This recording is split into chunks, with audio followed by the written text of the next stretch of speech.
Welcome to our quiet corner of the ancient world. Tonight, we'll drift through the misty mountains of Greece, where stories older than memory itself whisper in the Mediterranean breeze. Let yourself settle comfortably as we explore these timeless tales together. The ancient Greeks had a way of seeing the world that was both magical and deeply human. They looked at the stars and saw stories. They watched the seasons change and imagined gods walking among mortals. Tonight, we'll let these gentle stories carry us to that peaceful place between waking and sleeping. Close your eyes if you'd like, and let your breathing slow as we begin our journey through the realm of myth and legend. In the beginning, there was only chaos, not the frantic disorder we might imagine today, but a vast, empty space filled with possibility. From this primordial void emerged Gaia, the earth herself, patient and eternal. She was not a harsh or demanding deity, but rather like a gentle mother, creating space for all life to flourish. Gaia gave birth to Uranus, the sky, who became her partner.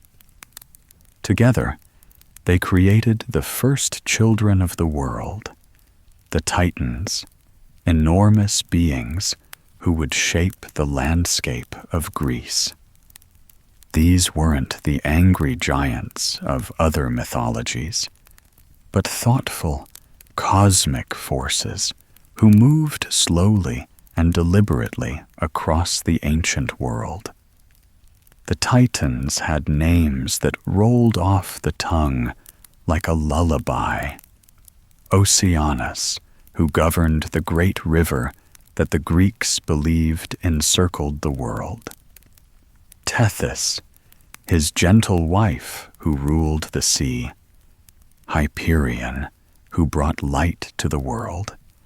And Theia, whose name meant divine, and who blessed the precious metals hidden deep in the earth. There was Cronus, who would later become father to the Olympic gods, and Rhea, the mother goddess who protected all growing things. Mnemosyne, whose name means memory, would later give birth to the 9 muses who inspired all art and learning, and Themis, who represented divine law and order, not the harsh justice of mortals, but the natural order that keeps seasons changing and tides flowing. These titans moved through their world with the slow rhythm of geological time. They weren't in a hurry, as gods rarely are. They watched mountains rise and valleys form. They guided the first rivers to the sea, and they set the patterns that would govern the natural world for all time. After the age of the Titans came the Olympian gods, who made their home on Mount Olympus, the highest peak in Greece. But let's think of them not as the dramatic figures of epic poetry, but as they might appear in quiet moments, when the world was at peace. Zeus, the king of the gods, wasn't always throwing thunderbolts. Most of the time, he was simply watching over the world, enjoying ensuring that the natural order continued. On quiet evenings, he might be found sitting peacefully on his throne, listening to the prayers of mortals and considering how best to guide them. Hera, his wife, was the protector of marriage and family. In her gentler moments, she blessed new marriages and watched over mothers as they raised their children. She understood the deep bonds that hold families together, the quiet strength that comes from love and commitment. Poseidon ruled the seas, but not always with fury. More often, he was the god of calm waters, blessing fishermen with safe journeys and favorable winds. The ancient Greeks knew that the sea could be peaceful as well as stormy. And in those peaceful moments, Poseidon was at his most benevolent. Demeter was perhaps the gentlest of all the Olympians. She was the goddess of the harvest, of grain and growing things. Her greatest joy came from seeing mortals well fed and content. She taught humans how to cultivate the earth, how to plant seeds in spring and gather the harvest in autumn. Under her care, the earth provided abundance for all. Athena, the goddess of wisdom, was born fully grown from Zeus's head. But this dramatic birth led to a life of thoughtful contemplation.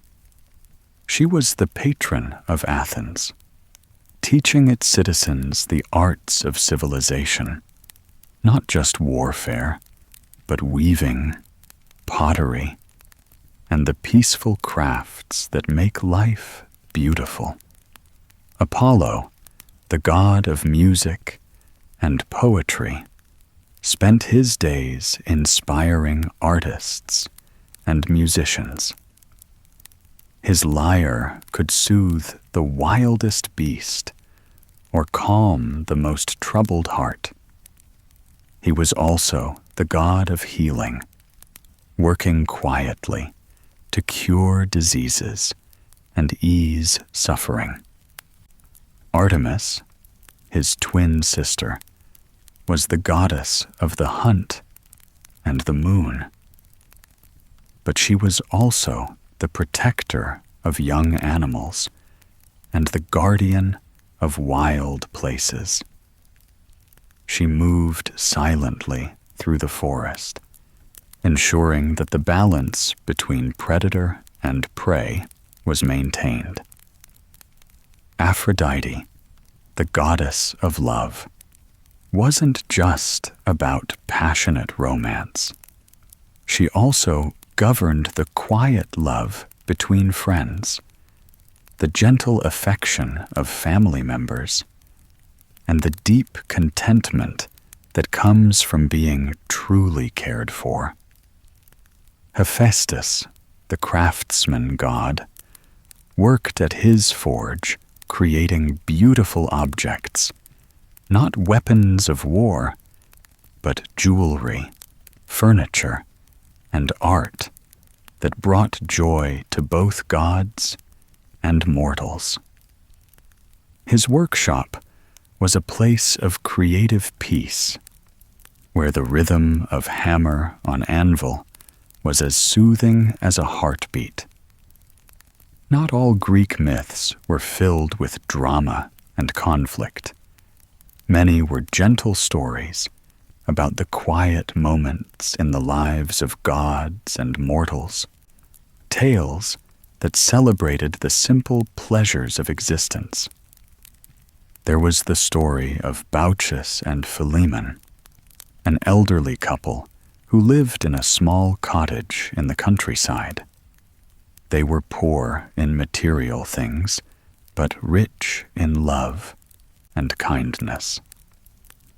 When Zeus and Hermes came to their village disguised as travelers, seeking hospitality, they were turned away from every door except one. Baucis and Philemon welcomed the strangers, shared their simple meal, and offered them their own bed for the night. The gods were so moved by this kindness that they revealed themselves and granted the couple a wish. Baucis and Philemon asked only that they might die together, so that neither would have to live without the other. The gods granted their wish, and when their time came, they were transformed into two trees whose branches intertwined forever.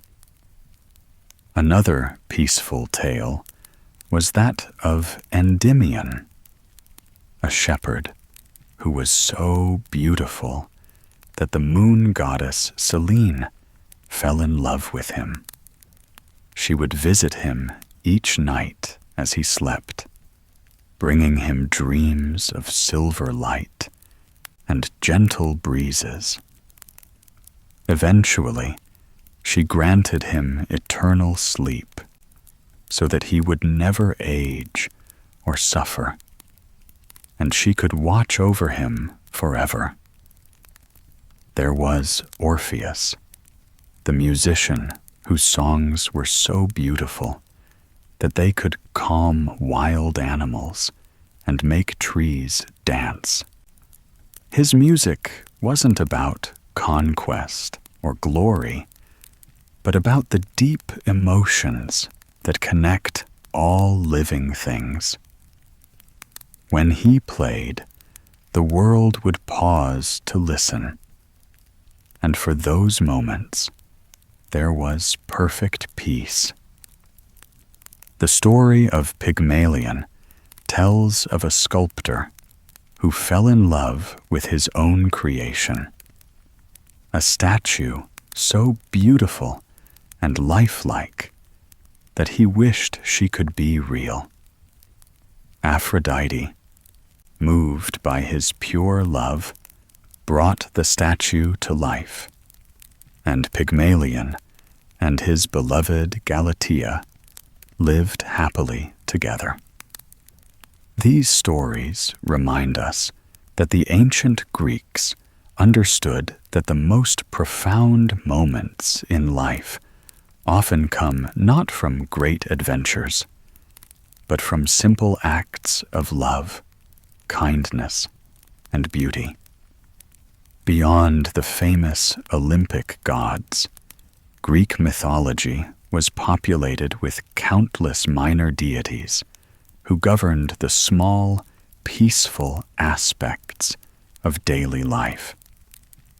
These were the gods of gentle things, streams and meadows, morning dew, and evening shadows. The nymphs were perhaps the most beloved of these minor deities. They were the spirits of natural places, the naiads who lived in springs and streams, the dryads who inhabited trees, and the oreads who danced on mountaintops. They weren't powerful in the way of the Olympic gods, but they were essential to the Greeks' understanding of the world. A naiad might spend her days sitting by a clear stream, watching the water flow over smooth stones, occasionally helping a lost traveler find their way. Her presence made the water pure and sweet, and her gentle song could lull a weary wanderer to sleep. The dryads were the souls of trees, and each was bound to a particular oak, olive, or pine. They would emerge in the early morning mist or the golden light of late afternoon, moving gracefully among the branches. When humans treated the forests with respect, the dryads blessed them with shade in summer and shelter in winter. There was also Iris, the goddess of the rainbow, who served as a messenger between the gods and mortals. But her messages weren't always about grand affairs of state. Sometimes she simply carried prayers from earth to heaven, or brought dreams down from the realm of the gods. Hypnos, the god of sleep, was one of the most beloved of all the minor deities. He was the twin brother of Thanatos, death. But where death was final, sleep was restorative. Hypnos would visit mortals each night, bringing them rest and dreams. His touch was gentle, and his presence brought peace to even the most troubled minds. His mother was Nyx, the goddess of night, who spread her dark cloak across the sky each evening. She wasn't a fearsome goddess, but a comforting one, bringing rest to the world and covering the earth with her protective darkness. The Horae were the goddesses of the seasons and the natural order. They opened and closed the gates of Olympus, and they ensured that everything happened in its proper time. Spring would always follow winter, seeds would always sprout, and flowers would always bloom. Their presence was a reminder that the world was fundamentally orderly and reliable. Pan, the god of shepherds and flocks, lived in the wild places of Greece. Despite his somewhat fearsome appearance, half man, half goat, he was generally benevolent, protecting shepherds and their sheep from harm. His music, played on pipes made of reeds, could be heard echoing through the mountains and valleys.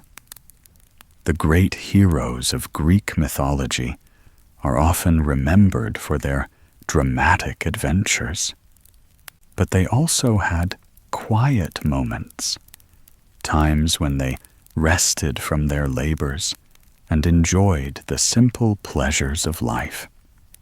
Heracles, known for his 12 labors, also had periods of peace.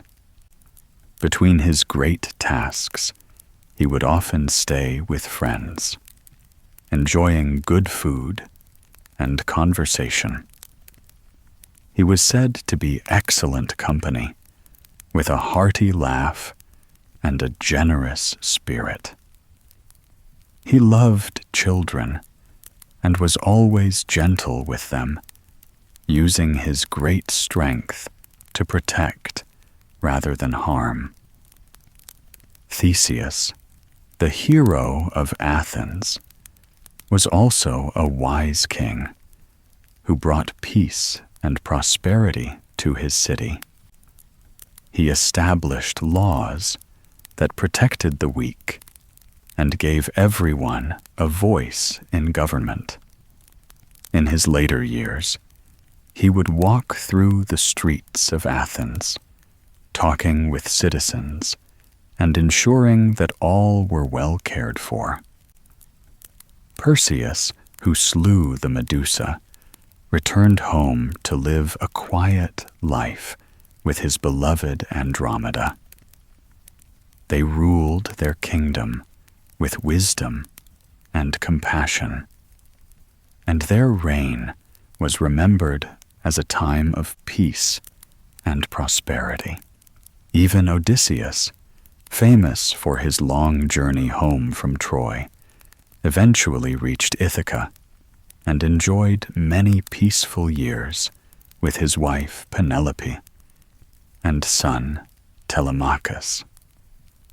He would sit by the fire in the evenings, telling stories of his adventures, but always emphasizing how good it was to be home. The hero Jason, leader of the Argonauts, eventually settled down with Medea, and before their relationship turned troubled, they had happy times together. They would walk in their garden in the evening, planning for the future and enjoying each other's company.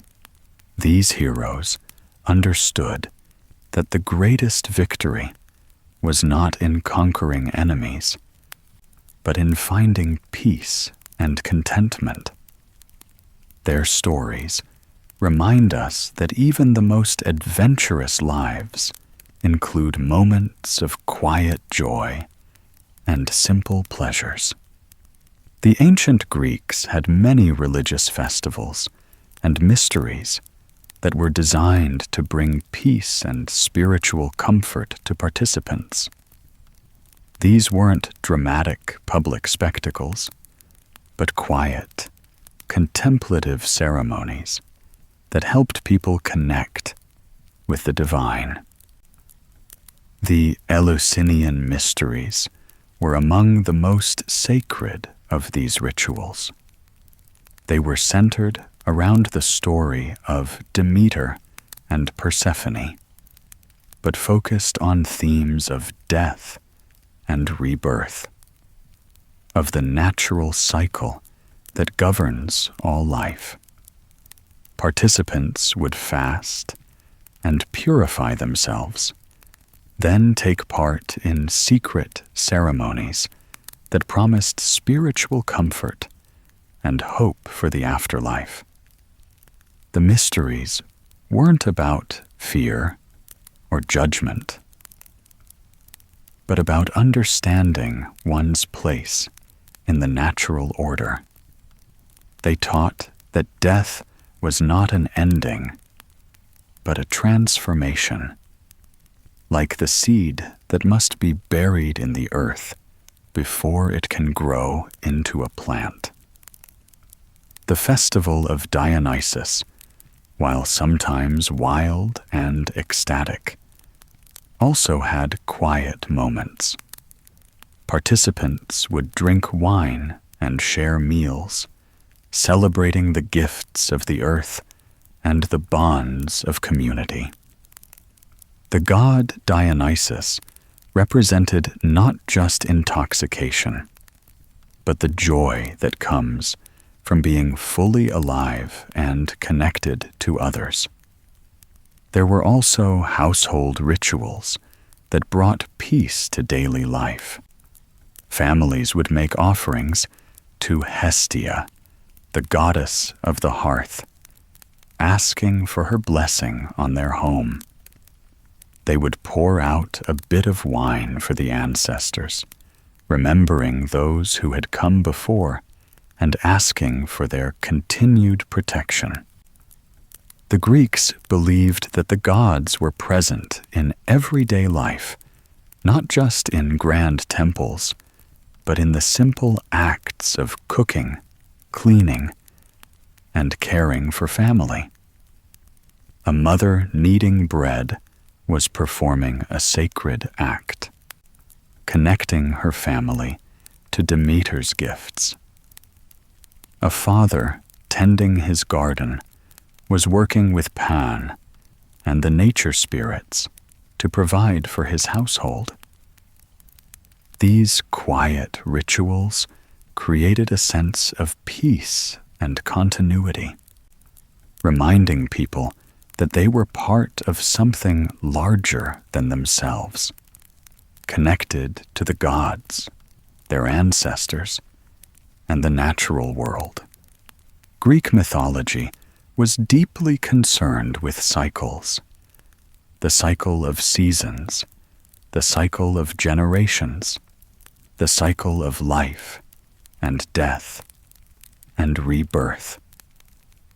These cycles were seen as fundamentally peaceful and natural, part of the divine order that governed all existence. The story of Persephone's annual journey to the underworld and back explained the changing seasons. When she was with her mother, Demeter, the earth bloomed with flowers and crops. When she returned to her husband, Hades, in the underworld, the world entered its period of rest and dormancy. This wasn't seen as a tragedy, but as a natural and necessary cycle. The Greeks understood that rest was as important as activity, that winter was as necessary as summer. The earth needed its period of sleep, just as humans needed their nightly rest. In this quiet time, seeds would wait in the soil, gathering strength for the next growing season. The cycle of human generations was also celebrated in Greek mythology.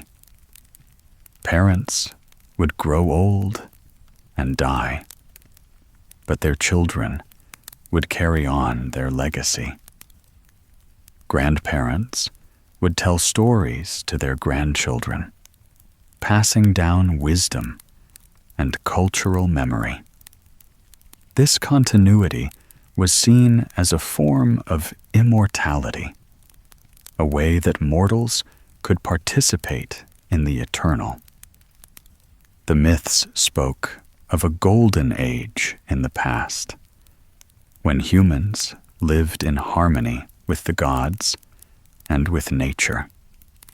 While this age had passed, the Greeks believed that its influence continued, and that by living virtuously and honoring the gods, they could recapture some of that ancient peace. The concept of the eternal return suggested that all things moved in cycles, that what had been would someday be again. This wasn't fatalism, but comfort, the assurance that loss and suffering were temporary, that joy and peace would return. As we near the end of our journey through these ancient stories, let yourself rest in the peace that the Greeks found in their myths. These tales weren't just entertainment, but wisdom literature, teaching about the deep patterns that govern life and the universe. The Greeks understood that true strength came not from constant struggle, but from knowing when to act and when to rest. They saw beauty in the simple things: a perfectly formed olive, the sound of water flowing over stones, the light of the moon on a calm sea. Their gods were not distant and judgmental, but intimately involved in the daily lives of mortals. They were present in every act of kindness, every moment of beauty, every peaceful night's sleep. As you drift off to sleep tonight, carry with you the gentle wisdom of these ancient stories, like the heroes who eventually found their way home, like the seasons that always return, like the stars that continue their eternal dance across the sky. You too are part of the great cycle of existence. Let the peaceful rhythms of these myths lull you to sleep, and may your dreams be filled with the gentle light of ancient Greece, where gods and mortals lived in harmony, and every sunset promised a new dawn. Sleep well, and let the stories of old